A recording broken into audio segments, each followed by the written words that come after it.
Myself, Godavari, Rodge, studying in B.sc first year in Adarsh College, Hingoli.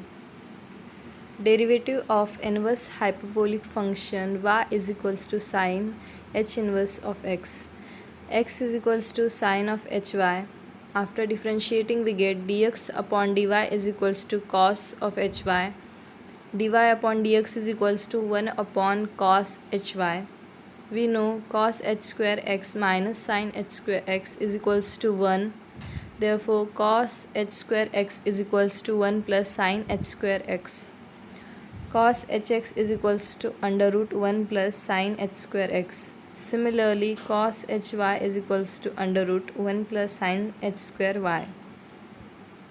Then dy by dx is equals to 1 upon under root 1 plus sin h square y. dy by dx is equals to 1 upon under root 1 plus x square. X is equals to sine of hy. Derivative of sine h inverse x is equals to 1 upon under root 1 plus x square.